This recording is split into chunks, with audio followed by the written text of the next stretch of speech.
Chich nitiere ni winjruok e kind sirikal kod kambi mar Adani e tayo paw ndege ma JKIA nyalo kelo lal mar tije kendo mayo jo Kenya thuolo mar timo ohala e pewe ndeke ma pacho kaendie en achiel kuom weche ma njao chuny jotich kendo miyo gibago ng'anyo.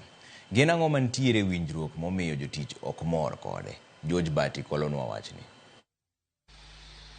Kona mar onge mar tich kama oganda jo Kenya mathoth yudore kata bang' tieko tiegruok.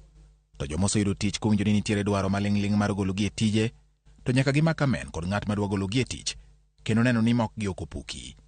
Ma e gima timore e pewe ndeke ma Thurka ma koro jotich ong'anyo ka gichich ni poni kambi mar Adani mawuok e piny mar India okaw ting' mar tayo paw ndeke ma JKIA, to jotich buora dhi dong' maonge tich. Adani is proposing to take over all ground handling operations, all of them, which means again employees working for ground handling companies like Swissport, and these are our members, we represent them. We have Tradewinds, we have Eurocraft, all of them will be rendered redundant. They will have no job. In terms of how many people, for example, directly impacted, we are looking at a population of around 20,000 employees directly employed by different entities at JKIA alone. To Adani to waneno ni kubiro ka to wan kaka jotich wadhi hinyore nikech chalore gi gik ma Adani nowacho ni kubiro to gimo dhi kuongo timo ne dhi kuongo duoko jotich piny, kwan jotich piny. Mar ariyo jomonya nyalo dong' idhi duoko osachi gi piny. Koro gi kama osegiko no kwang'endo jomage midhi duoke tidhi tergi kanye.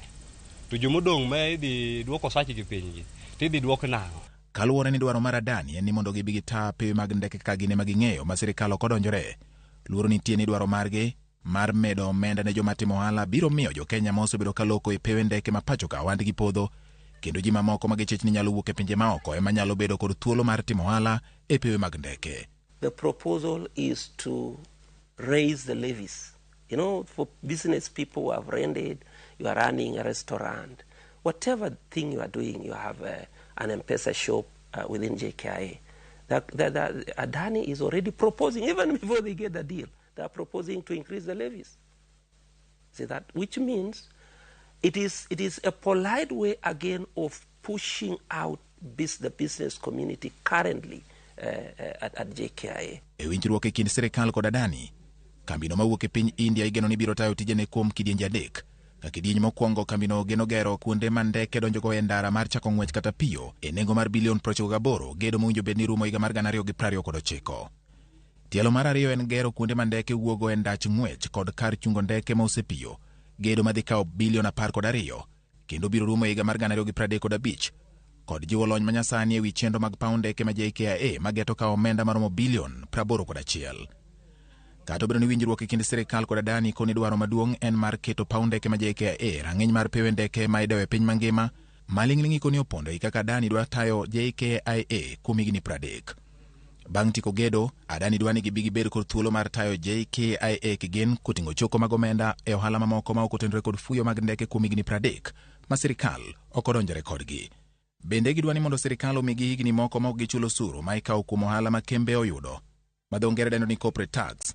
Kambino bende dwa ni tok higni 30 gibi giyud thuolo mar yudo atamalo 18 mag omenda ma JKIA oloso higa ka higa. E kinde ma sirikal oramo ni paw ndeke ma JKIA ok ousi ni Adani kendo ni winjruok margi kod kambino biro medo bero paw ndeke ma JKIA, kelo ohala ne Kenya kendo onge jatich madhi wito tije. Jotich ni kod chich ni winjruokno dhi chiwo thuolo ne oganda mawuok e pinje maoko mondo yud tich kendo mayo jotich masani tije maggi. George Bati, Ramogi TV. Chenro mag wuoth kokalo e pewe mag